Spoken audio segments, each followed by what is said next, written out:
bersatu dalam doa. Kami bersyukur atas anugerah Tuhan, kami bisa ada sampai hari ini karena kebaikan Tuhan. Ketika Tuhan Yesus naik ke sorga, Tuhan mencurahkan Roh Kudus, Roh penghibur itu untuk menolong, menuntun kami supaya segala perjalanan hidup kami itu selalu berkenan di hadapan Tuhan. Melalui rally Doa Pentakosta ini Tuhan berkati agar setiap jemaat yang diberkati, yang datang diberkati, dan Roh Kudus menuntun hidup kami sehingga hidup kami selalu menyenangkan hati Tuhan. Yang siap diberkati oleh firman Tuhan, dalam nama Tuhan Yesus sama-sama kita katakan amin. Silakan duduk Bapak Ibu semuanya.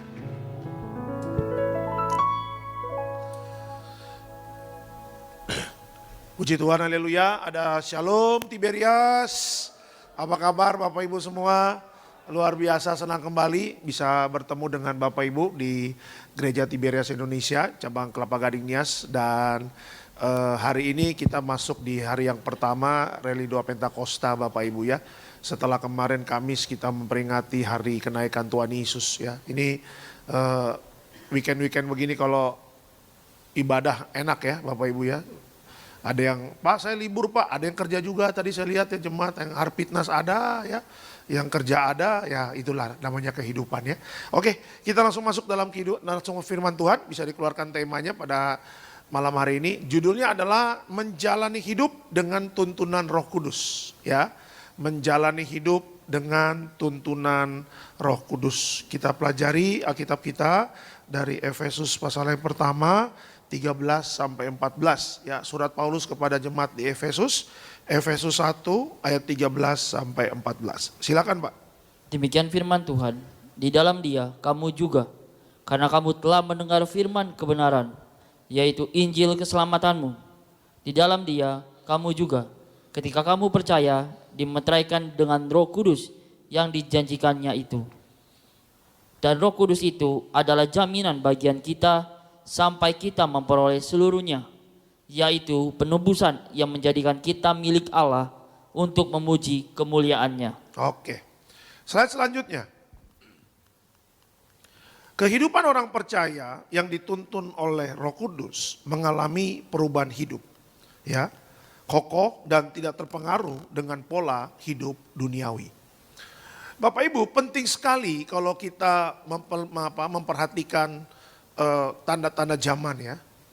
Ya, kehidupan kita di tahun 2024 ini Bapak Ibu berbeda dengan waktu kita hidup di tahun 90, masuk tahun 2000 ya. Bapak Ibu harus peka. Kenapa saya katakan? Karena Alkitab mengatakan hari-hari terakhir ini, hari-hari terakhir ini. Kenapa kita mengatakan hari-hari terakhir? Memang kedatangan Tuhan Yesus kedua kali sudah semakin dekat. Ya. Jadi hari-hari terakhir ini segala sesuatu yang hidup dalam dunia ini semakin jahat Bapak Ibu.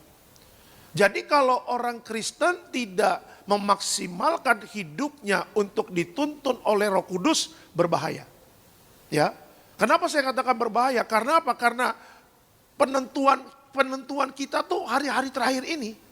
Ya, jangan sampai kalau kita yang sudah menerima jaminan keselamatan yang Tuhan sudah berikan kepada kita, karena kita hidupnya tidak dituntun oleh Roh Kudus, dan hidup kita semaunya aja gitu loh ya, gak mau ikut aturan mainnya Tuhan, ujung-ujungnya jadi binasa.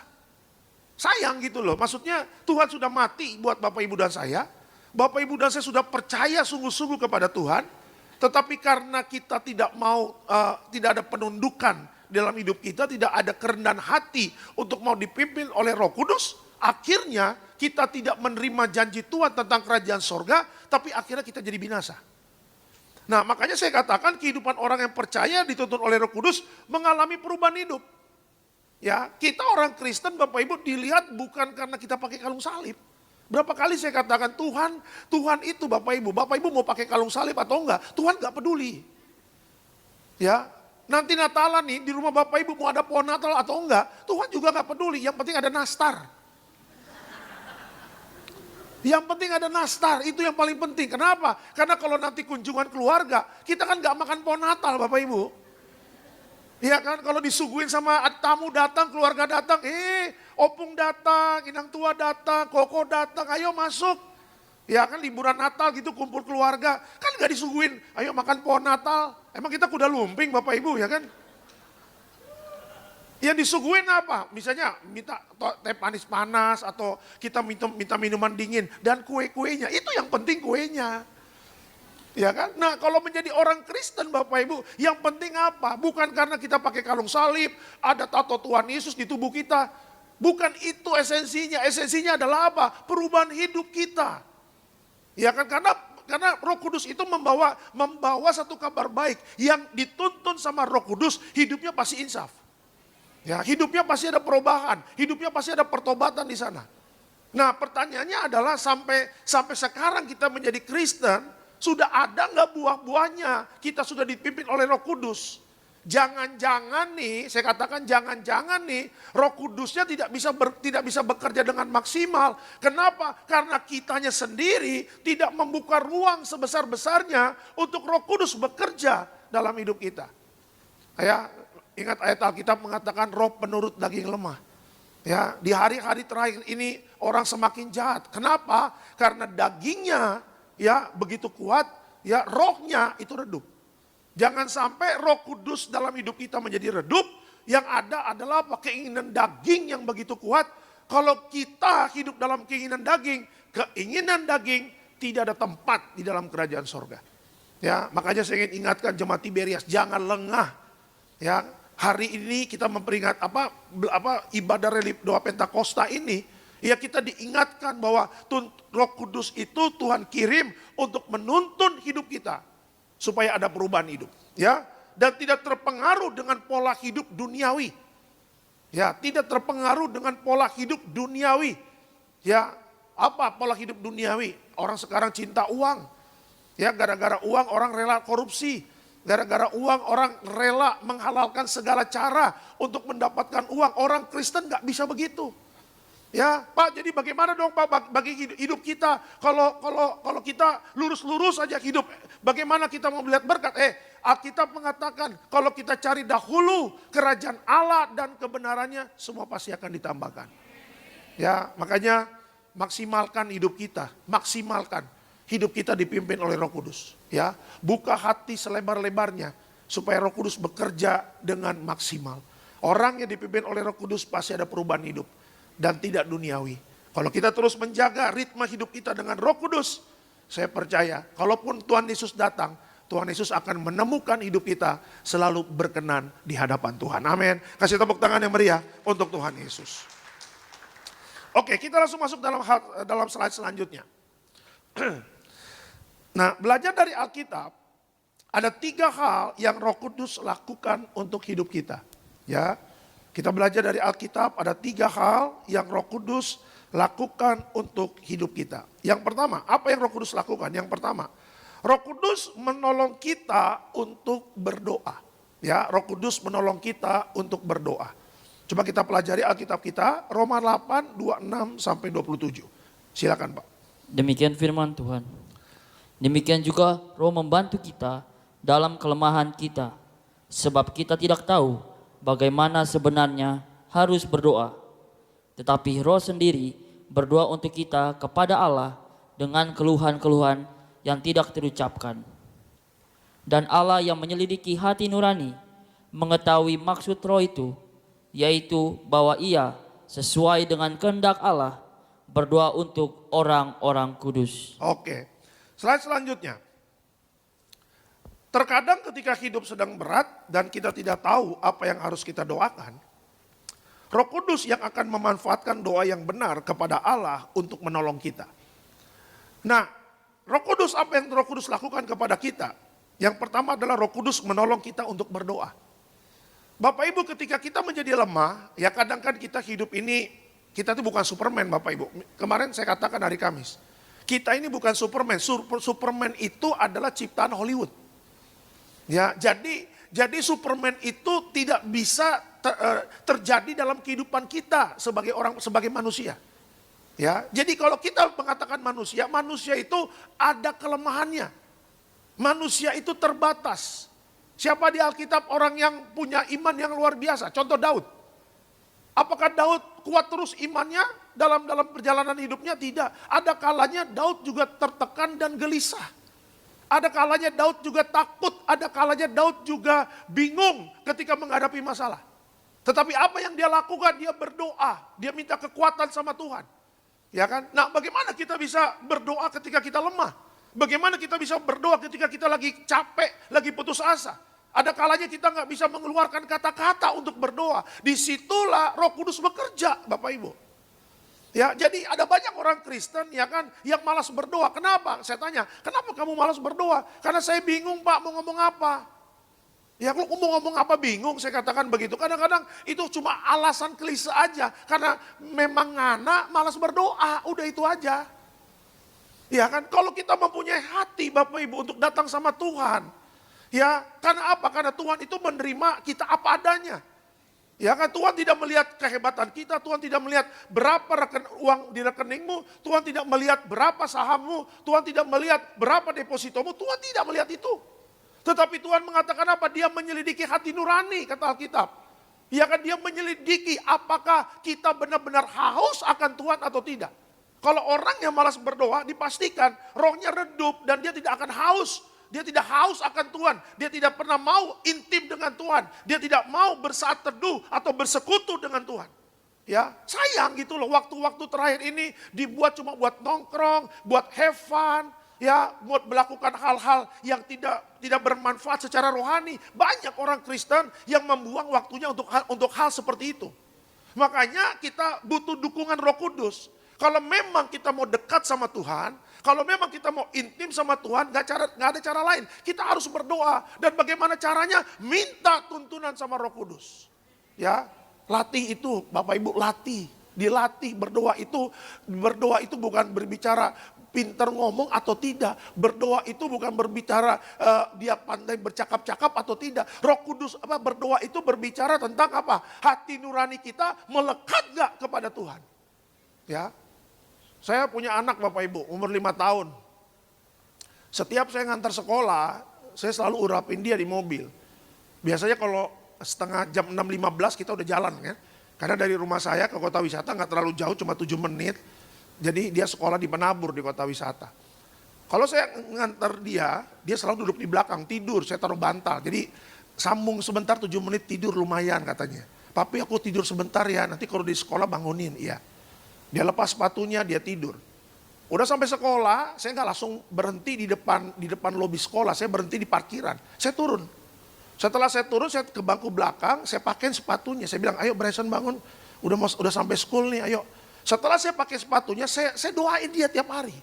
Setiap pagi sebelum sekolah saya urapin dia pakai minyak, saya doain. Saya doain dia begini Bapak Ibu, hidupnya takut akan Tuhan, hormat orang tua. Ya, dari sejak kecil sudah membenci dosa, dari sejak kecil sudah hidup dalam kekudusan, dan dia pintar cerdas seperti Daniel 10 kali lebih cerdas dari orang dunia. Selama di sekolah dia disayang gurunya, dia tidak dibully, dia juga tidak jahat sama teman-temannya. Anak ini penuh kemuliaan dalam nama Tuhan Yesus, haleluya, amin. Setiap pagi saya doain Bapak Ibu. Ya, tahu Bapak Ibu, setiap malam kalau kita berdoa, saya sama istri sama anak, saya kasih kesempatan dia berdoa, gak tahu bagaimana caranya. Ini anak jago loh ngomongnya. Bayangin Bapak Ibu mau tidur, dia sampai doain, aku pintar cerdas seperti Daniel. Kan mau tidur ngapain doa begitu maksudnya kan. Jadi apa yang bapaknya ajarin, direkam di otaknya, terus setiap malam apa yang kata-kata saya, dia copy paste gitu loh. Dan gak tahu bagaimana, dia ada tambahan kata-kata baru dari mulutnya yang keluar. Saya nggak ngajarin dia berdoa, saya percaya Roh Kudus ada. Gitu loh, makanya dilatih. Ya, Tuhan itu nggak lihat kita pandai ngomong atau tidak, tetapi Tuhan mau apa? Mau, ayo bergerak gitu loh.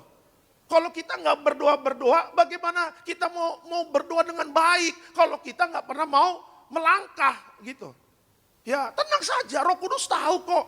Ya, bagaimana cara menuntun kita? Roh Kudus tahu kok cara kita mau berdoa. Bahkan ada keluh kesah dalam hati kita, ada beban berat dalam hati kita. Kalau kita pengen utarakan sama Tuhan, kadang-kadang kan jemaat suka bilang, Pak saya bingung Pak, ini perasaan saya udah campur aduk Pak, udah benang kusut. Ngomong sama Tuhan juga bingung. Makanya minta Roh Kudus. Ya, kalau mau berdoa, minta tuntunan Roh Kudus. Roh Kudus, aku mau berdoa. Aku mau ngomong sama Bapa di sorga, aku mau curhat. Ya, tuntun aku dalam berkata-kata. Ya, Tuhan, Roh Kudus kan tahu isi hatiku. Aku ingin mengeluarkan semua unek-unekku. Karena Engkau yang berkata, janganlah khawatir, serahkan segala kekhawatiranmu kepada Tuhan dalam doa dan ucapan syukur. Aku mau melakukan firman di Roh Kudus. Aku mau berdoa, beri aku ya tuntunan supaya apa? Aku bisa berkata-kata kepada Bapa. Ya, ya kalau nggak mau dilatih ya nggak bisa. Ya kalau nggak mau berdoa ya nggak bisa. Bagaimana kita Roh Kudus mau bekerja? Tuhan bilang, Roh Kudus itu orang nggak pernah berdoa. Duh, udah saya bangunin terus, Pak. Bapak, udah saya bangunin terus. 4:30 saya bangunin, dia bilang, hai, marah-marah. Ya, 5:30 saya bangunin, 6:30 dia saya bangunin, 7:30 ayam berkokok. Udahlah, kata Roh Kudus, itu searapmu lah. Ya kan? Roh Kudus itu roh yang lemah lembut loh. Makanya perlu kepekaan, nggak boleh cuek sama Tuhan. Manusia sering cuek sama Tuhan, tapi Tuhan nggak pernah cuek sama kita. Manusia sering lupa sama Tuhan, tapi Tuhan tidak pernah lupa sama kita. Ya kan, kita sering tidak setia kepada Tuhan, tapi Tuhan selalu setia kepada kita. Ya, disuruh berdoa aja, malasnya minta ampun. Ya, untuk bangun pagi aja malasnya minta ampun. Nanti kalau udah sulit aja, udah dapat informasi dari HRD, namanya 10 orang di PHK aja, baru berseru kepada Roh Kudus. Roh Kudus, saya di PHK. Terus Roh Kudus mengatakan apa? Gua gak kenal sama lu. Pusing lo. Pusing lo. Puji Tuhannya Tuhan gak begitu. Puji Tuhannya Roh Kudus tidak begitu. Puji Tuhannya seancur-ancurnya kita, secuek-cueknya kita, sebodoh-bodohnya kita, Tuhan tetap menunggu anaknya untuk kembali kepada Bapa. Yuk, masa mau sampai Tuhan Yesus datang kedua kali, baru kita mau berdoa. Yesus mau datang, Yesus, aku mau berdoa deh, ngapain? Ya, berdoa itu kapan ya? Sekarang ini, menghadapi masa sukar, ya, menghadapi tantangan zaman, mendengar deru perang, mendengar keadaan dunia yang tidak pasti. Ya, mau ngandalkan siapa? Saya mau tanya sama Bapak Ibu Jemaat Tiberias, mau ngandalkan siapa? Taruhlah Bapak Ibu uangnya triliunan di BCA, Bank Sentral Allah. Taruhlah uang kita semuanya T semua. Tapi apakah bisa menjamin? Nggak bisa. Uang itu Bapak Ibu itu cuma secari kertas. Itu uang itu kenapa bisa bernilai? Karena apa? Karena ada cap pemerintahnya. Karena pemerintah kasih tahu ini uang. Kalau pemerintah nggak kasih tahu ini uang, udah jadi apa itu kertas? Udah jadi tempat gorengan tahu, Bapak Ibu, gorengan tahu. Tahu nggak gorengan tahu kan kadang-kadang kalau Bang beli 10 tahu, 5 pisang, terus dikasih kertas kan? Itu kertasnya apa? Itu kan banyak bekas rapot, STTB. Bener nggak? Iya kan? Sudah tidak bernilai lagi. Kalau Departemen Keuangan mengatakan apa? Ini nggak bernilai uang. Ya pasti jadi buat tempat gorengan Bapak Ibu. Karena Departemen Keuangan Bank Indonesia mengatakan apa? Ini uang ada nilainya, ya kita jaga. Padahal kalau kita robek ya robek juga, kertas-kertas juga. Kertas-kertas juga itu. Nggak bisa jamin kita menghadapi kesulitan. Kesulitan yang kita hadapi berbicara alam roh. Lihat. Kesulitan yang kita hadapi ini berbicara alam roh. Sesuatu yang tidak kelihatan harus dilawan dengan yang tidak kelihatan. Doa memang di kamar, tapi kuasanya tidak kelihatan, tapi ada mujizat. Kasih tepuk tangan untuk Tuhan Yesus. Ya, ayo dong. Mau kapan lagi kita mau berdoa? Terakhir berdoa kapan Pak? 2016. Haleluya. Ngeri juga, ini Kristen atau Kristen sih? Kamu Kristen atau Kristen sih? Kristen kan? Jemaat Tiberias kan? Militan kan cari Tuhan? Ini kan garis keras semua ini. Iya, Tiberias di bumi, Tiberias di sorga. Ya tunjukin dong rohaninya, tunjukin dong doanya. Tunjukin dong kualitas sebagai orang Kristen. Jangan hanya ngejar mujizat, doa gak mau. Jangan hanya ngejar berkat, doa gak mau. Jangan hanya mengejar ada terobosan, doa gak mau, gak bisa. Ya Tuhan gak senang sama orang-orang yang pingin mudahnya tapi prosesnya gak dilakukan, gak bisa. Pak, Bu, memang dibutuh ketekunan. Lihat orang-orang sukses. Ya, orang-orang sukses. Saya kemarin lihat podcastnya Dato Tahir. Ya, orang kaya dari yang punya Mayapada tuh. Dia katakan apa? Dulu saya orang miskin di Surabaya. Tapi karena tekun, ya akhirnya bisa ngalahin mertuanya. Mertuanya. Bayangin, dari orang yang gak punya apa-apa tapi sekarang jadi salah satu terkaya di Indonesia. Saya lihat podcast ya. Dia katakan apa? Kalau gak tekun gak bisa. Sama doa juga. Kalau nggak tekun ya nggak bisa. Ya, Roh Kudus senang sama orang yang tekun. Roh Kudus nggak senang sama yang malas. Ya, malas itu nggak ada tempat di kerajaan surga. Tapi kalau kita tekun, kita semangat, Roh Kudus akan mengajarkan kita dalam berdoa. Amin. Kasih tepuk tangan yang meriah untuk Tuhan Yesus. Ya, jadi 3 hal yang Roh Kudus lakukan untuk hidup kita apa? Yang pertama adalah Roh Kudus menolong kita untuk berdoa. Ya, pokoknya doa aja dulu. Melangkah aja dulu, praktek aja dulu. Ya, soal nanti bagaimana itu nanti dalam perjalanannya bisa kok. Roh Kudus akan tuntun kita. Itu yang pertama ya. Yang kedua apa yang Roh Kudus lakukan bagi hidup kita? Ya, yang kedua adalah Roh Kudus membimbing kepada kebenaran. Ya, Roh Kudus membimbing kepada kebenaran. Kita buka Alkitab kita, Yohanes 16 ayat yang ke-13. Yohanes 16 ayatnya ke-13. Silakan Pak. Demikian firman Tuhan. Tetapi apabila Ia datang, yaitu Roh kebenaran, Ia akan memimpin kamu ke dalam seluruh kebenaran. Sebab Ia tidak akan berkata-kata dari dirinya sendiri, tetapi segala sesuatu yang didengarnya, itulah yang akan dikatakannya. Dan Ia akan memberitakan kepadamu hal-hal yang akan datang. Oke, slide selanjutnya. Mengetahui kebenaran sangatlah penting. Karena apa? Karena kebenaran firman Tuhan menuntun kita hidup berkenan di hadapan Allah. Roh Kudus adalah roh yang memberikan tentang kebenaran. Ya, dia akan memimpin kamu ke dalam seluruh kebenaran, kata Alkitab. Nah, pertanyaannya adalah bahwa kalau kita nggak pernah baca firman Tuhan, kita tidak tahu kebenaran. Ya, kebenaran yang dunia berikan dengan kebenaran yang firman Tuhan berikan sangat berbeda. Ya, nggak bisa matching Bapak Ibu, nggak bisa sama gitu, nggak bisa.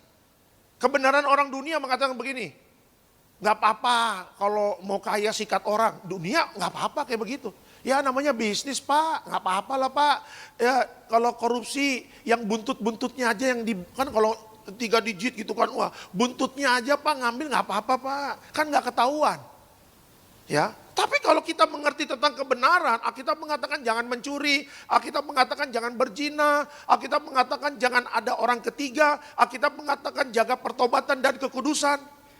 Ya, orang Kristen harus ngerti ini, makanya ada banyak orang Kristen yang apa ya, ketika khotbah tentang pertobatan dan kekudusan, tentang kebenaran firman Tuhan, mereka tidak antusias.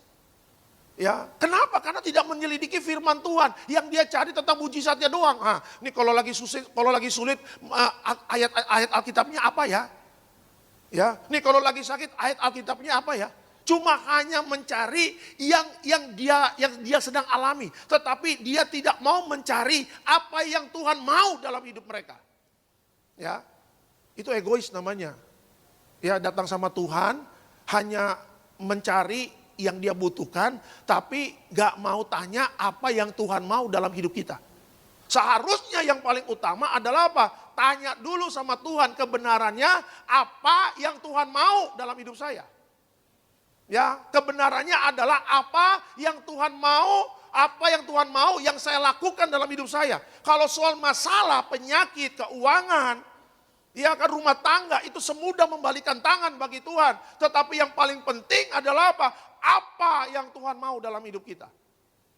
Ya, itulah kebenaran.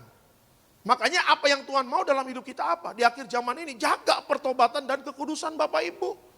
Dari kemarin-kemarin saya udah teriak-teriak dari mimbar ini, jaga pertobatan dan kekudusannya. Kenapa? Karena dunia tidak mengenal kata pertobatan dan kekudusan. Dunia paling anti dengan kata pertobatan dan kekudusan. Makanya di zamannya Yesus, Yohanes Pembaptis berteriak-teriak di padang gurun, menyerukan pertobatan, kerajaan Allah sudah dekat. Kenapa? Akhirnya yang tersinggung siapa? Pemerintahan di zaman itu.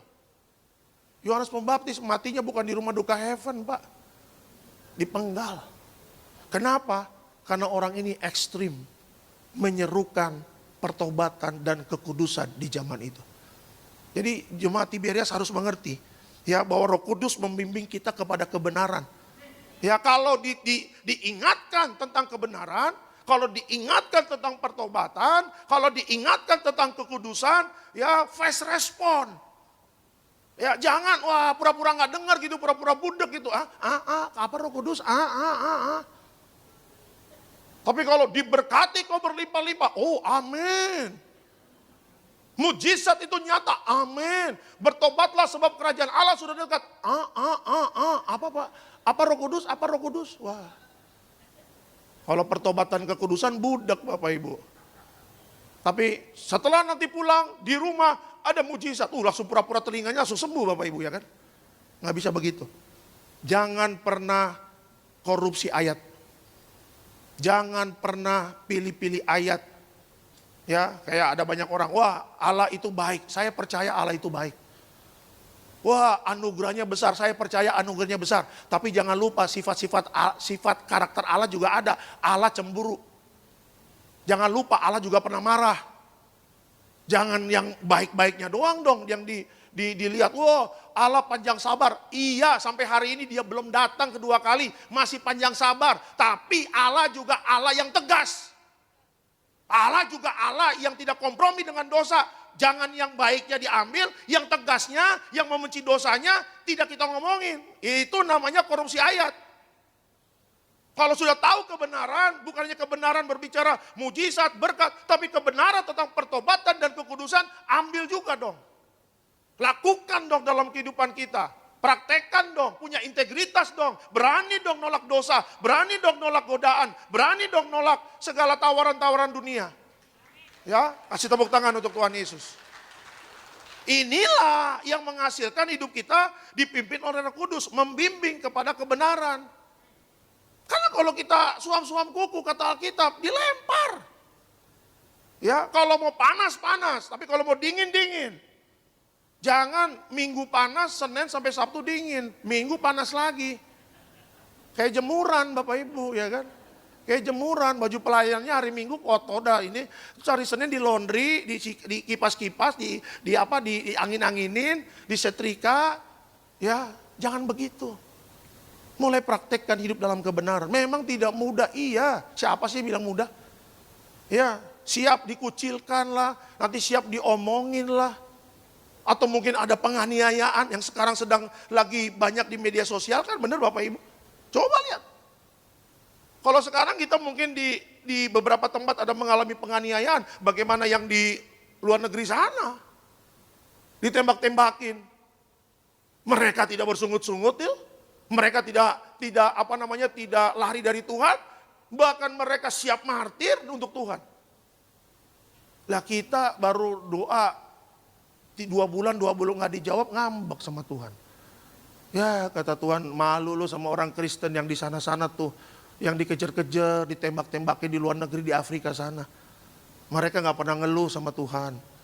Ya walaupun hidupnya sulit, ketemu dengan dukun santet, ketemu dengan teroris di sana, ketemu dengan penyakit malaria di sana, mau makan aja susah, anaknya busung lapar. Lah kita gyukaku makan, ya kan? Mau kelapa gading enak, baru 2 minggu doa gak dijawab, ngambek. Aku gak mau ke gereja lagi. Tuhan jahat. Lah Tuhan, kalau Tuhan jahat, lu gak makan di gyukaku. Kalau Tuhan jahat gak makan di Susite. Ya, kalau Tuhan jahat gak makan di angkringan boy. Kalau Tuhan jahat gak makan tuh namanya gak makan seafood, lobster atau apa. Itu masih bisa makan enak. Mana Tuhan jahatnya? Jangan begitu dong. Ya, ayo kita hidup dalam kebenaran. Ya, Bapak Ibu, Tuhan tidak melihat apa yang kita punya. Tapi Tuhan melihat orang Kristen mau nggak hidupnya dipimpin oleh Roh Kudus. Hidup di dalam kebenaran. Amin. Kasih tepuk tangan yang meriah untuk Tuhan Yesus. Ya. Jadi 3 hal yang Roh Kudus ingin berikan kepada kita, yang lakukan hidup kepada kita. Yang pertama adalah Roh Kudus menolong kita untuk berdoa. Ya, itu yang pertama. Dan Roh Kudus yang kedua adalah Roh Kudus membimbing kita kepada kebenaran. Ayo jangan kompromi-kompromi. Ya, jaga integritas kita, jaga pertobatan kita, jaga kekudusan kita. Ya, hidup di dalam kebenaran. Itu yang kedua. Dan yang ketiga terakhir, apa yang Roh Kudus lakukan untuk kita? Yang ketiga adalah Roh Kudus memberi kekuatan. Ya, Roh Kudus memberikan kekuatan. Kisah Para Rasul 1 ayatnya yang ke-8. Silakan Pak. Demikian firman Tuhan. Tetapi kamu akan menerima kuasa kalau Roh Kudus turun ke atas kamu, dan kamu akan menjadi saksiku di Yerusalem dan di seluruh Yudea dan Samaria dan sampai ke ujung bumi. Oke, slide selanjutnya. Roh Kudus memberi kekuatan kepada orang percaya untuk bangkit dan menang dalam segala perkara. Ya, kekuatan sangat diperlukan untuk orang percaya. Ya, kuasa sangat diperlukan untuk orang percaya. Supaya apa? Supaya kita bisa bangkit dan menang dalam segala perkara. Ya, ada orang Kristen, saya jemaat, ya, ngundang saya, Pak, minta didoain ke rumah sakit.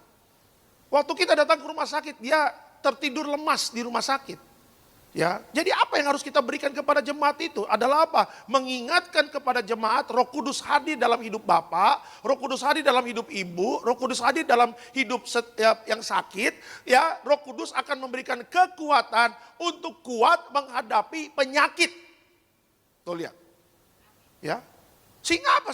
Sehingga waktu kita doain, kita kasih firman, kita perjamuan kudus diurapi dengan minyak. Ya, besok paginya apa kesaksiannya kepada keluarga? Aduh, setelah didoain, dengar firman, terima perjamuan kudus, diurapi dengan minyak, aku ada kekuatan yang baru. Iblis senang kalau Bapak Ibu dan saya putus asa. Iblis senang kalau Bapak Ibu dan saya tidak punya pengharapan. Ya, makanya mungkin uang bisa hilang, pekerjaan bisa hilang, atau mungkin kita punya benda, mobil, motor itu bisa hilang. Tetapi jangan lupa, jangan pernah hilang pengharapan kepada Tuhan. Ya, karena apa? Karena kalau kita hilang pengharapan, gak ada kekuatan di sana. Ya, coba lihat orang Kristen bisa kalah bisa, tapi lihat orang Kristen bisa bangkit lagi. Ya, orang dunia kalau udah kalah, akhirnya bilang apa? Takdir memang kejam, bilangnya begitu nanti. Ya, memang beginilah Pak, memang takdir memang kejam. Terus gak mau berusaha lagi, ya udahlah Pak, memang sudah suratnya dari sana, surat dari siapa? Orang dunia begitu Bapak Ibu, tapi kalau kita orang percaya, hari ini kita boleh KO, kena uppercut, bak. Kita kalah tuh, terus apa Roh Kudus katakan apa? Bangkit anakku, bangkit. Ya, bangkit dan mengatakan apa? Tuhan, kemarin aku kalah, tapi hidup ini belum titik, masih koma.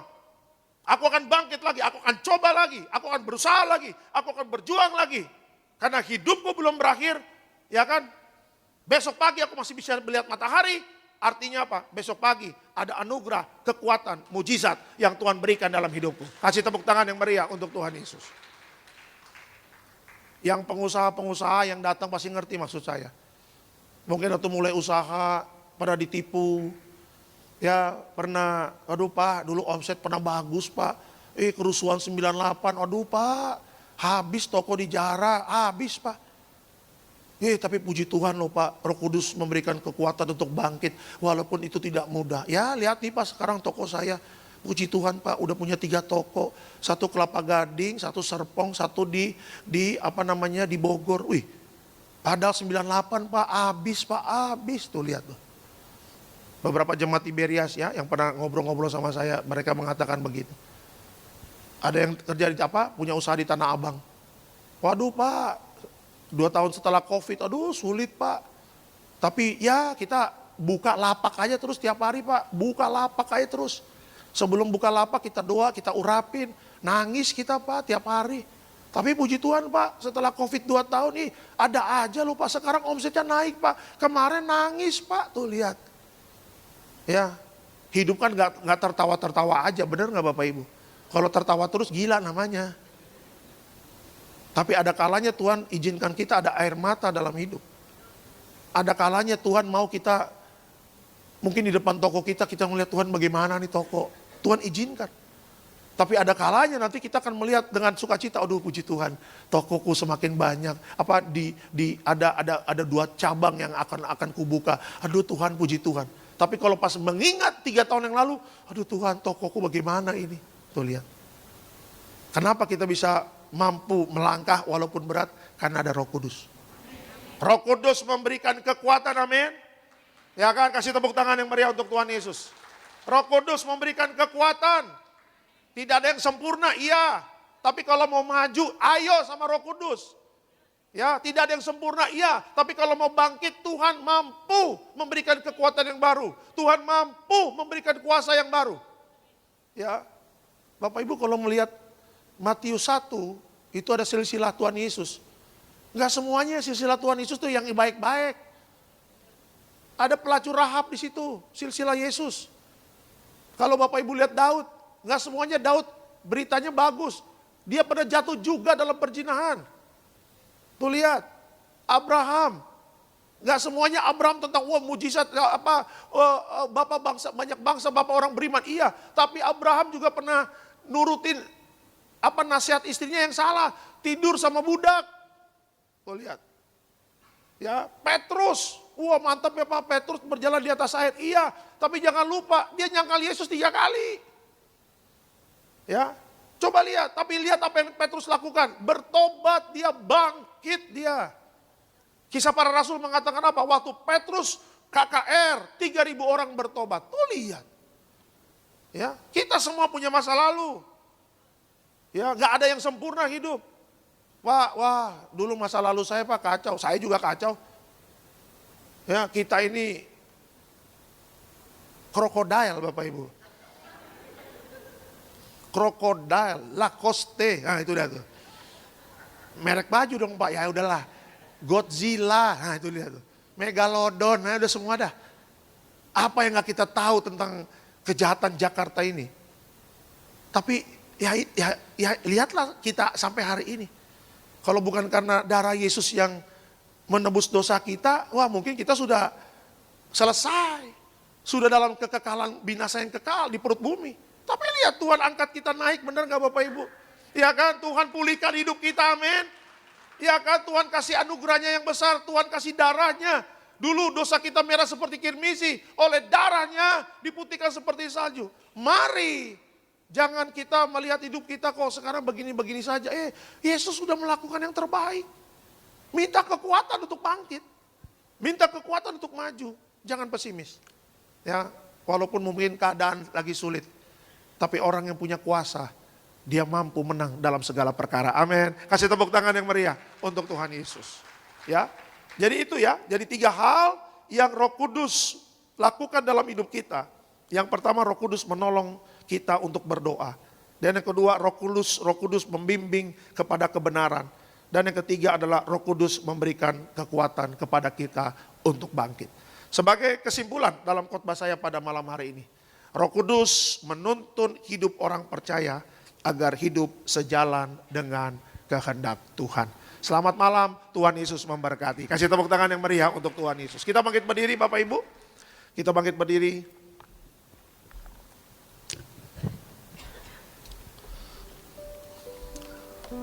Roh Kudus kau hadir di sini.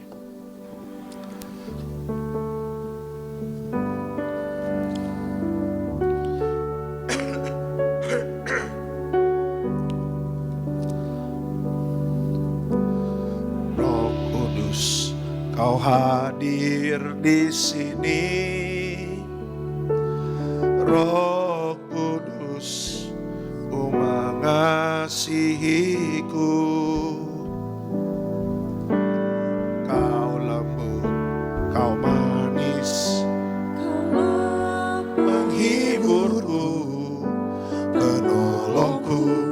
Diutus Bapakku. Roh Kudus kau hadir di sini. Roh Kudus kau hadir di sini. Roh Kudus kau mengasihimu. Kau lembut, kau manis, kaulah penghiburku. Diutus Bapakku. Ku buka hati untuk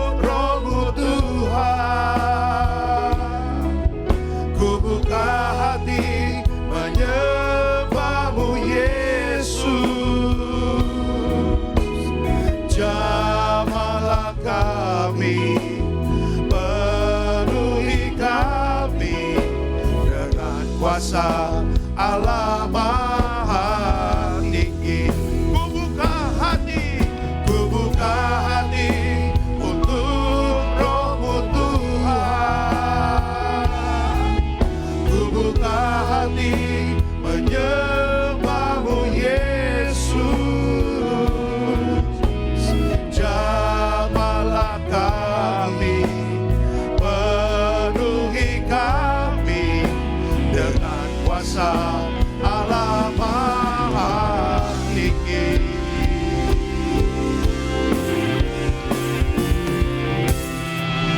Ku buka hati untuk Roh-Mu Tuhan.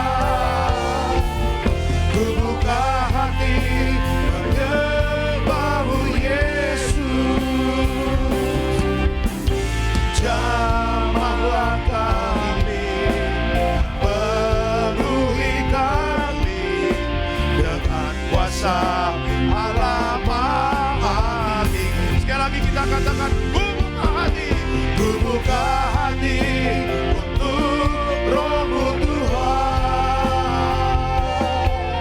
Ku buka hati menyembah-Mu Yesus. Jamah kami Tuhan, jamahlah kami, penuhi kami dengan kuasa Allah Maha Tinggi. Jamah kami Tuhan, jamah kami, jamahlah kami, penuhi kami dengan kuasa Allah Maha Tinggi. Kasih tepuk tangan yang meriah untuk Tuhan Yesus. Haleluya. Terima kasih Roh Kudus, Roh penghibur yang diutus oleh Bapa untuk kami. Engkau yang mengajar kami bagaimana kami berdoa. Engkau yang menuntun kami ke dalam kebenaran. Dan Engkau juga Roh Kudus yang memberikan kekuatan kepada kami untuk bangkit dan menang dalam segala perkara. Diberkati kau di kota dan di ladang. Diberkati setiap keluar masukmu. Tuhan Yesus beserta kita. Apa yang kita kerjakan Tuhan buat berhasil. Dalam nama Tuhan Yesus sama-sama kita katakan amin. Kita akan pujian tubuhmu dan darah tercurah bagi Engkau. Tubuhmu dan darah. Mari kita siapkan hati kita untuk sambut tubuh dan darah Tuhan Yesus. Kita bangkit berdiri bersama-sama di hadapan Tuhan. Menyucikan, menyucikan, menyembuhkan, sempurnakan hidup kami. Menyucikan, menyucikan, menyembuhkan, sempurnakan hidup kami. Kita akan perjamuan kudus. Ya, dipersiapkan kita roti dan anggurnya. Kalau ada yang belum boleh angkat tangan. Mengerjakan, membantu, udah semua ya. Oke, kita angkat rotinya dulu tinggi di atas kepala kita dengan iman percaya. Sama-sama kita katakan dalam nama Tuhan Yesus, inilah roti yang turun dari sorga. Inilah tubuh Tuhan Yesus Kristus yang tertikam tertombak di atas kayu salib pertama. Dengan tubuh Yesus kami dimateraikan jadi warga sorga. Dengan tubuh Yesus dibangkitkan pada hari kiamat. Dengan tubuh Yesus kami menolak terkapar di meja operasi, menolak terkapar di rumah sakit, menolak terkapar di ruang ICU. Kami juga menolak penyakit sampar di mana kami melangkah dijaga malaikat sorga. Dalam nama Tuhan Yesus, inilah roti yang turun dari sorga, inilah tubuh Tuhan Yesus Kristus. Kita makan percaya, inilah tubuh Yesus.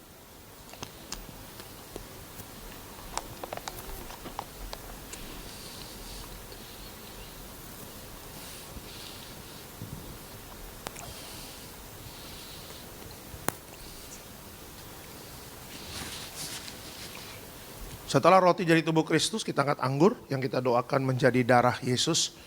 Sama-sama kita katakan dalam nama Tuhan Yesus, inilah darah Yesus Kristus sebagai perjanjian baru yang kekal. Pertama kami bertobat, minta ampun sama Tuhan atas setiap dosa dan pelanggaran kami. Dengan kuasa darah Yesus menghancurkan setan dan perbuatannya. Hidup kami kudus, kami tolak perzinahan, percabulan, kami tolak poligami, poliandri, kami tolak perceraian, kami tolak orang ketiga dalam rumah tangga kami. Karena kalau ada orang ketiga tidak bisa jadi warga sorga. Kami percaya dengan kuasa darah Yesus kami dimateraikan jadi warga sorga. Kami percaya dengan kuasa darah Yesus setiap penyakit kami hari ini sembuh. Kami tolak sakit jantung, kami tolak sakit paru-paru, kami tolak sakit ginjal, kami tolak sakit diabetes, hepatitis, kami tolak darah tinggi, darah rendah, kami tolak stroke, kami tolak kanker, tumor, kista, miom, kami tolak mandul, kami tolak keguguran. Kami percaya dengan kuasa darah Yesus hari ini, aku sehat, aku sembuh, mukjizat terjadi. Jangan diminum dulu Bapak Ibu, berdoa secara pribadi kepada Tuhan, minta Roh Kudus selalu menuntun hidup kita, jangan lengah, mari peka dengan tanda-tanda zaman. Biar Roh Kudus selalu mengingatkan kita akan kebenaran firman Tuhan. Dan Roh Kudus juga memberikan kekuatan bagi yang lemah. Supaya kita bisa bangkit dan menang dalam segala perkara. Haleluya. Sama-sama kita katakan dalam nama Tuhan Yesus, perjamuan kudus ini kuasanya lebih dari roti mana. Yang pertama, dengan kuasa perjamuan kudus makan tidur diberkati, tidak miskin, tidak kekurangan. Dengan kuasa perjamuan kudus mulia jadi warga sorga. Dengan kuasa perjamuan kudus punya roh majikan, roh miskin, roh bangkrut, roh gagal kami tolak. Agar pekerjaan kami, usaha kami, bisnis kami, toko dagangan kami, studi anak-anak, pelayanan rumah tangga diberkati Tuhan ratusan ribuan kali ganda. Dalam nama Tuhan Yesus segala dosa, sakit, penyakit, kutuk sudah selesai, diangkat di atas kayu salib. Inilah darah Tuhan Yesus.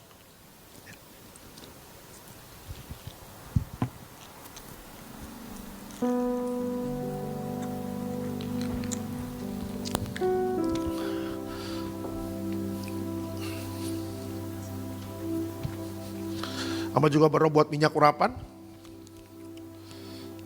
Minyak urapan memuliakan Allah, memuliakan manusia. Minyak urapan hancurkan setan, sembuhkan orang sakit. Setiap kami yang diurapi penuh kemuliaan Tuhan. Dalam nama Tuhan Yesus, inilah minyak urapan penuh kemuliaan Allah. Dalam nama Tuhan Yesus, haleluya, amin. Setiap pokok doa yang Bapak Ibu tulis, percaya doa orang benar bila yakin didoakan besar kuasanya. Percaya mujizat sudah terjadi. Dalam nama Tuhan Yesus, haleluya, amin. Tetap bangkit berdiri Bapak Ibu, kita akan tutup ibadah ini.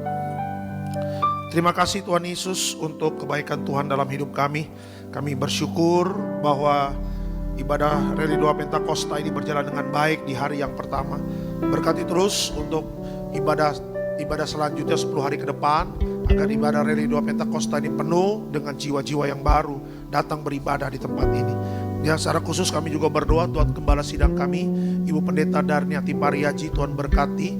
Ibu Gembala panjang umur, sehat sempurna diberkati Tuhan. Setiap pelayanan Ibu Gembala penuh kuasa dan mujizat. Bersama Bapak Pendeta Aristo Pariaji bersama keluarga dan Bapak Argo Pariaji, Tuhan berkati. Penuh kuasa, penuh mujizat dalam setiap pelayanannya. Seluruh jemaat yang hadir pada hari ini Tuhan berkati. Bapak Ibu rumah tangga rukun dan damai, saling mengasihi, saling mengampuni, juga di mana melangkah dijaga malaikat sorga. Apapun yang Bapak Ibu kerjakan Tuhan buat berhasil. Kami juga berdoa untuk yang sakit Tuhan berikan kesembuhan, yang sedang berbeban berat Tuhan berikan kelegaan.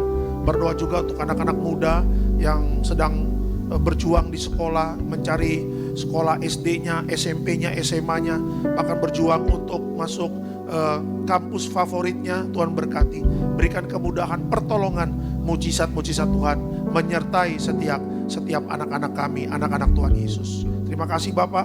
Hamba juga berdoa untuk Bapak Hendrik dalam nama Tuhan Yesus. Ada damai sejahtera bersama keluarga. Diberkati usahanya Pak Hendrik, juga diberkati kesehatannya bersama keluarga. Kami juga berdoa untuk Jesslyn yang kuliah studi di UI. Diberkati sukses berhasil dan lulus tepat waktu. Jesslyn juga diberkati, hidupnya ada kuasa dan mujizat, hidup dalam pertobatan dan hidup dalam kekudusan. Terima kasih Bapak di sorga. Sebentar kami akan pulang, dijaga malaikat, tolak celaka, tolak bahaya, tutup bungkus kami dengan kuasa darah Yesus. Dan sebelum pulang, kita terima berkat dari Tuhan. Mari Bapak Ibu, arahkan hati dan pikiranmu, kita terima berkat dari Tuhan. Tuhan memberkati engkau dan melindungi engkau. Tuhan menyinari kau dengan wajahnya, memberi kau kasih karunia. Tuhan menghadapkan wajahnya kepadamu dan memberi kau damai sejahtera. Yang disayang Tuhan, diberkati Tuhan. Dalam nama Tuhan Yesus, sama-sama kita katakan amin. Selamat malam, Tuhan memberkati. Shalom, shalom.